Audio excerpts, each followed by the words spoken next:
साल था 1993। मुंबई। रात के 3 बज रहे थे। पूरा शहर गहरी नींद में डूबा हुआ था। सड़कों पर सन्नाटा था, हवा में ठंडक थी और हर घर में खामोशी थी। लेकिन उसी खामोशी के बीच कुछ लोग जाग रहे थे। उन लोगों के हाथ में सिर्फ अपने फैसले नहीं थे, बल्कि पूरे हिंदुस्तान की तकदीर थी। एक आदमी, एक फैसला और एक ऐसा राज जो आज तक पूरी तरह सामने नहीं आया। आपने धुरंधर 2 में बड़े साहब का किरदार देखा होगा। एक ऐसा शख्स जो कभी सामने नहीं आता लेकिन हर चीज को कंट्रोल करता है, जो दिखाई नहीं देता लेकिन हर जगह मौजूद होता है। लेकिन क्या हो अगर हम आपको बताएं कि ये सिर्फ एक फिक्शनल कैरेक्टर नहीं है। इस किरदार के जड़ें एक रियल इंसान से जुड़ी हैं। एक ऐसा इंसान जिसने मुंबई की तंग गलियों से शुरुआत की और धीरे धीरे पूरी दुनिया के लिए डर का दूसरा नाम बन गया। उसका नाम है दाऊद इब्राहिम। इंडिया का सबसे वांटेड आदमी, इंटरपोल रेड नोटिस में शामिल और एलिगेडली पाकिस्तान की छांव में छिपा हुआ। 26 दिसंबर 1955 को मुंबई के डोंगरी इलाके में दाऊद का जन्म हुआ। उसके पिता इब्राहिम कासकर एक पुलिस कांस्टेबल थे और घर में डिसिप्लिन तो था लेकिन रिसोर्सेज नहीं थे। रोजमर्रा की जरूरतें पूरी करना भी एक स्ट्रगल था। छोटा सा घर, सीमित आय और बड़ी जिम्मेदारियां, यही उसकी शुरुआती दुनिया थी। घर में कुल 11 भाई बहन थे और हर महीने की तनख्वाह महीने के आधे दिन में ही खत्म हो जाती थी। लेकिन डोंगरी सिर्फ एक जगह नहीं थी, बल्कि एक ऐसी दुनिया थी जहां दिन और रात के रूल्स अलग थे। दिन में लॉ चलता था और रात में क्राइम। दाऊद ने बचपन से ये दोनों दुनिया देखी थी। एक तरफ उसके पिता थे जो कानून का पालन करवाते थे और दूसरी तरफ वही गलियां थीं जहां कानून टूटता था। धीरे धीरे उसके अंदर एक सवाल पैदा हुआ, अगर कानून इतना मजबूत है तो लोग उससे डरते क्यों? यही सवाल आगे चलकर उसकी सोच की दिशा तय करने वाला था। उसने देखा कि उसके पिता पूरी जिंदगी ईमानदारी से काम करते रहे, फिर भी उनकी कोई हैसियत नहीं थी। लोग उनकी वर्दी की इज्जत नहीं करते थे।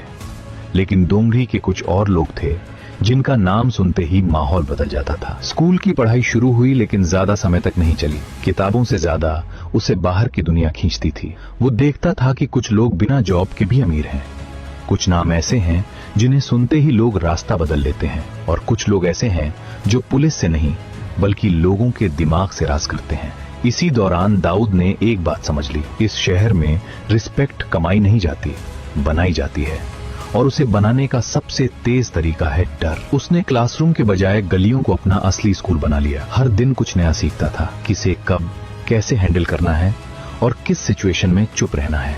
कम उम्र में ही उसने छोटे अपराध से शुरुआत की। चोरी, कालाबाजारी और तस्करी के छोटे काम उसके लिए सिर्फ पैसे कमाने का तरीका नहीं थे, बल्कि ये उसका ट्रेनिंग फेज था।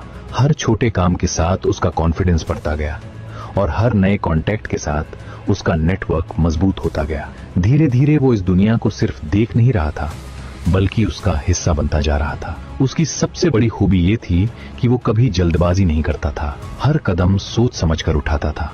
गलती करना उसे मंजूर था, लेकिन वही गलती दोबारा करना मंजूर नहीं था। 1970 के दशक के आखिर में दाऊद ने अंडरवर्ल्ड के 2 बड़े नाम हाजी मस्तान और करीम लाला को करीब से देखा। ये लोग सिर्फ क्रिमिनल्स नहीं थे, बल्कि उस दौर के पावर सेंटर्स थे। उनके पास पैसा था, इन्फ्लुएंस था, कनेक्शंस थे और सबसे बड़ी चीज कंट्रोल था। उन्होंने कभी सामने आकर शोर नहीं मचाया, लेकिन उनके इशारों पर शहर चलता था।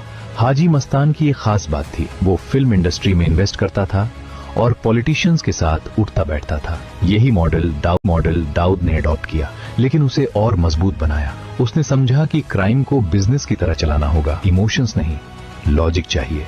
यही उसका असली टर्निंग पॉइंट था।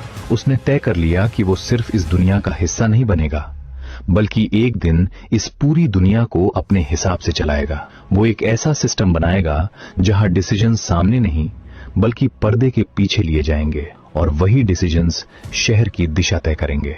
इस सोच के साथ उसने अपने कुछ भरोसेमंद लोगों को केयरफुली चुना, उन्हें अलग अलग रोल्स दिए और हर काम को कंपार्टमेंटलाइज किया ताकि अगर एक हिस्सा टूटे तो पूरा स्ट्रक्चर न गिरे। 1980 के दशक में मुंबई तेजी से बदल रहा था और उसी के साथ दाऊद भी। उसने अपने भाई और भरोसेमंद लोगों के साथ मिलकर एक ऑर्गेनाइज्ड नेटवर्क बनाया, जिसे बाद में डी कंपनी के नाम से जाना गया। ये सिर्फ एक गैंग नहीं थी, बल्कि एक स्ट्रक्चर्ड सिस्टम था जिसमें हर काम प्लानिंग के साथ होता था और हर आदमी की भूमिका पहले से तय होती थी। इस कंपनी में अकाउंटेंट्स थे, लॉयर्स थे, फील्ड ऑपरेटिव्स थे और एक पूरी इंटेलिजेंस विंग थी जो इंफॉर्मेशन कलेक्ट करती थी। ये किसी लेजिटिमेट कॉर्पोरेशन से कम नहीं था, बस प्रोडक्ट इलीगल था।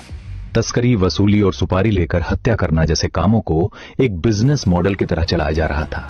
हर ऑपरेशन प्लान था, हर रिस्क कैलकुलेट किया जाता था और हर डिसीजन का एक क्लियर ऑब्जेक्टिव होता था। धीरे धीरे डी कंपनी एक शैडो एम्पायर में बदल गई और दाऊद उसका इनविजिबल किंग बन गया। एक समय था जब मुंबई का कोई भी बड़ा रियल एस्टेट डील उसकी मंजूरी के बिना नहीं होती थी। पोर्ट पर आने वाला हर बड़ा शिपमेंट उसकी नजर के सामने से गुजरता था। वो शहर का अनऑफिशियल टैक्स कलेक्टर भी था और अनऑफिशियल जज भी। बॉलीवुड भी इससे अछूता नहीं रहा। फिल्म प्रोड्यूसर्स को फंडिंग की जरूरत होती थी और दाऊद के पास पैसा था, लेकिन इसके साथ कंडीशंस भी आती थी। कास्टिंग डिसीजंस, प्रॉफिट शेयरिंग और प्रोजेक्ट अप्रूवल्स।